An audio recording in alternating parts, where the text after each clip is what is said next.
अब सभी को जय मसीह की। और आज हम पढ़ेंगे दानियल की पुस्तक उसके 12 अध्याय उसकी 11 से पढ़ेंगे। और यहाँ पर लिखा कि जब से नित्य होम बलि उठाई जाएगी और वह घिनौनी वस्तु जो उजाड़ करा देती है स्थापित की जाएगी, तब वे 1290 दिन बीतेंगे। क्या ही धन्य वह जो धीरज धरकर 1335 दिन के अंत तक भी पहुँचे।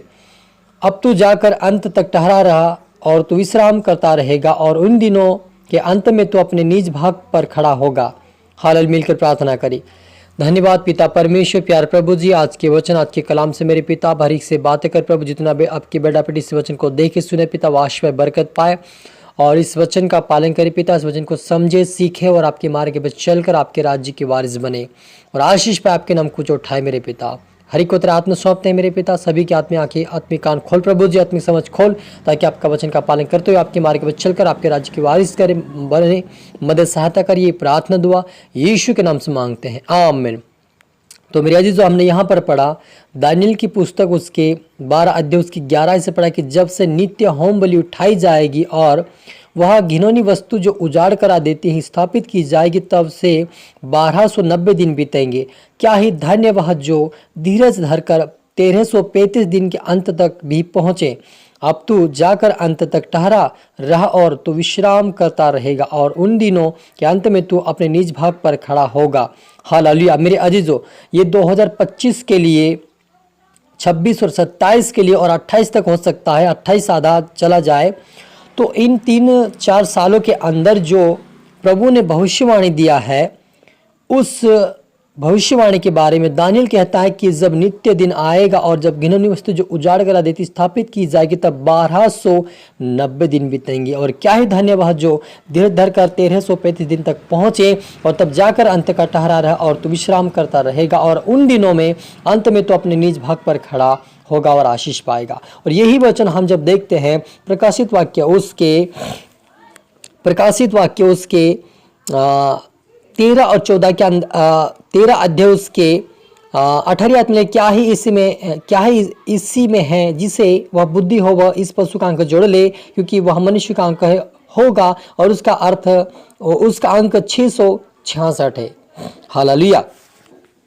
और अगर हम 14 के आयत के अंदर पढ़ते हैं, वहाँ पर इनके बाद 130 स्वर्गदूत बड़े शब्द से यह कहता हुआ आया, जो कोई उस पशु और उस मूर्ति की पूजा करे और अपने माथे अपने हाथ पर उसकी छाप ले, वह परमेश्वर के प्रकोप की निरा मदिरा जो उसके क्रोध के कटोर में डाली गई है पिएगा, और पवित्र स्वर्गदूत के सामने और मेमने के सामने आग और गंधक की पीड़ा में पड़ेगा। हालेलुया।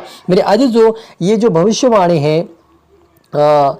भविष्यवाणी है दानियल की पुस्तक 12 अध्याय उसकी 11 आयत से और प्रकाशित वाक्य उसके 14 अध्याय उसकी 9 आयत से, और ये 18वीं आयत के अंदर 13 के 18 में लिखा, वहाँ पर जो वचन लिखा है 666 के बारे में, उसी के बारे में दानियल की पुस्तक भी कहती है। और वे जब वो स्थापित की जाएगी, यानी कि जो काम 666 का जब काम शुरू किया जाएगा, जब चिप बिठाई जाएगी, तो वे 1290 दिन बीतेंगे।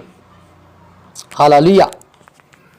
और उस 1290 दिन के अंदर जो कोई धीरज धरा रहेगा, वह परमेश्वर कहता कि वह उठ खड़ा होगा और परमेश्वर के राज्य के वारिस बनेगा। हालेलुया। मेरे अजीजों, ये जो भविष्यवाणियां हैं और ये खतरनाक है, जो कोई धीरज धरेगा और उस छाप को जो 666 का चिप बनेगा, अपने हाथ या माथे पर छाप नहीं लगाएगा, नहीं बिठाएगा, वो व्यक्ति बचाया जाएगा। हालेलुया। मेरे अजीजों, आप और मुझे समझना है कि प्रभु आप और मुझसे इन वचनों से पहले से ही बातें करता है कि क्या क्या होने वाला है। हालेलुया। मेरे अजीजों, एक वचन यहाँ पर हम पढ़ते हैं, उसे छोटे बड़े धनी कंगाल स्वतंत्र दास सबके दाहिने हाथ या माथे पर एक छाप करा दी जाएगी। ये छाप वाला जो कार्य था 2021 से लगाकर 2023 तक वो कार्य खत्म हो चुका है। कोरोना वायरस का डोज लगाकर लोगों ने वो छाप लगाया, लेकिन जो अगला प्रोसेस है 666 के बारे में, वो 2025 से शुरू होने वाला है। उसके बारे में परमेश्वर कहता है कि वे जब शुरू होगा तो शुरुआत से वो 1290 दिन तक वो चलता रहेगा। लोगों को जो मसीह लोग हैं जिन्होंने उसका जो छाप लगाया था, डोज लगाए थे, उसका जो सर्टिफिकेट बनाया था, उसके नाम से लोगों का जो भी वो चिप है वो बनकर आएगी और उनको दबाव देंगे कि आप इसे लगाओ, और आप इसे नहीं लगाएंगे तब कुछ भी सरकार से लाभ नहीं मिलेगा, आपको दबाव दिया जाएगा। जिससे इस समय दबाव दिया जाएगा कि तुम्हें गेव नहीं मिलेगा, सरकारी लाभ नहीं मिलेगा। लोग कह रहे थे, बहुत सारे लोगों ने दबाव में आकर ये छाप जो कोरोना वायरस का डोज था लगाए थे। लेकिन यहाँ पर उसी प्रकार से अब परमेश्वर जो तीसरा जो अभी जो दूसरा कार्य करने वाला है वो अद्भुत है। जो कोई इसे लगाएगा वो परमेश्वर का नहीं, वो शैतान का कहलाएगा, और जो नहीं लगाएगा वो परमेश्वर के ऊपर विश्वास करेगा, वो बचाया जाएगा। लेकिन यीशु मसीह ये भी कहता है कि जो अंत तक धीरज धरेगा उसी का उद्धार होगा। हालेलुया। यानी कि इन अंतों तक धीरज धरने के लिए हमें परमेश्वर की आवश्यकता और उससे प्रार्थना करने की जरूरत है, ताकि यह समस्या हमारे पर ना घटे। क्योंकि परमेश्वर यही चाहता है कि परमेश्वर की इच्छा और परमेश्वर की जो इच्छा है उसका वचन है उसके अनुसार हम चले और परमेश्वर के राज्य के वारिस बने। यहाँ पर हमने देखा है कि यहाँ पर जो लिखा है कि परमेश्वर के तीसरे स्वर्गदूत ने कहा कि जो उस मूर्ति का पूजा करे, जो कोई उस मूर्ति और उस पशु की पूजा करे और अपने माथे अपने हाथ पर उसकी छाप ले, वह परमेश्वर के प्रकोप की नीरी मदिरा जो उसके क्रोध के कटोरे में डाली गई है पिएगा, और पवित्र स्वर्गदूतों के सामने मेमने के सामने आग और गंधक की पीड़ा में पड़ेगा। उसकी पीड़ा का धुआं युगानुयुग उठता रहेगा। और जो उस पशु और उस मूर्ति की पूजा करते हैं और जो उसके नाम की छाप लेते हैं उसको रात दिन चैन नहीं मिलेगा। हालेलुया। मेरे अजीज, जो इस छाप को या इस 666 की चिप को जो कोई बिठाएगा अपने जीवन में लगाएगा, उनको युगानुयुग परमेश्वर कहता है कि उसका धुआं उठता रहेगा और उनको से चैन और शांति उनको नहीं मिलेगी।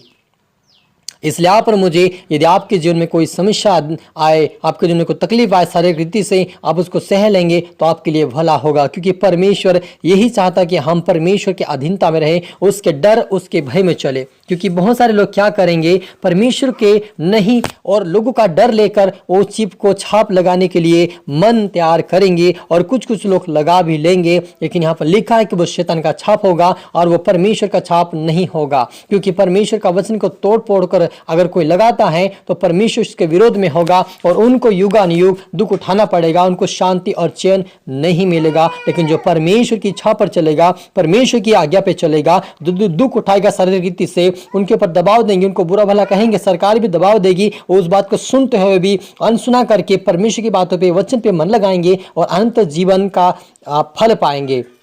अनंत जीवन को प्राप्त करेंगे, जो 1000 वर्ष और कहीं अधिक युगानुयुग के लिए वो अनंत जीवन प्राप्त करेंगे। तो अनंत जीवन आप और मुझे पाने के लिए परमेश्वर की आज्ञा पे चलें, ताकि हम खुदावन के राज्य के वारिस बन जाए। हालेलुया। आइए मिलकर प्रार्थना करें। धन्यवाद पिता परमेश्वर, प्यार प्रभु जी, आज के वचन, आज के कलाम से आप और मुझसे पिता आपने हर एक से बातें किया। आपका धन्यवाद प्रभु। जितना आपके बेटा बेटी देखे सुने हैं वो आशीष पाए मेरे पिता। इस भविष्यवाणी के द्वारा प्रभु हर एक व्यक्ति और प्रभावित होने पाए, उनका जीवन, उनका हृदय बदले, आपके डर, आपके भय में चला, आपके वचन पर चले, आपके मार्ग पर चलकर आपके राज्य के वारिस बने। जो भी इस वचन को देखे सुने वह आशीष पाए, बरकत पाए, आपके नाम की महिमा करे मेरे पिता। हर एक व्यक्ति आपके डर, आपके भय में चले, कोई भी उस छाप को ना लगाए, लेकिन आपके डर, आपके भय में चलकर आपके आज्ञा का पालन करते हुए आपके राज्य की वारिस बने मेरे परमेश्वर पिता। हरि को रात सौंपता मेरे पिता, प्रार्थना सुना आशीष के धन्यवाद मेरे पिता। ये प्रार्थना दुआ यीशु के नाम से मांगते हैं, आमीन। आप सभी को गॉड ब्लेस यू। जय मसीह की। दोबारा देखे, दोबारा सुने, आपको आशीष दे प्रभु। धन्यवाद।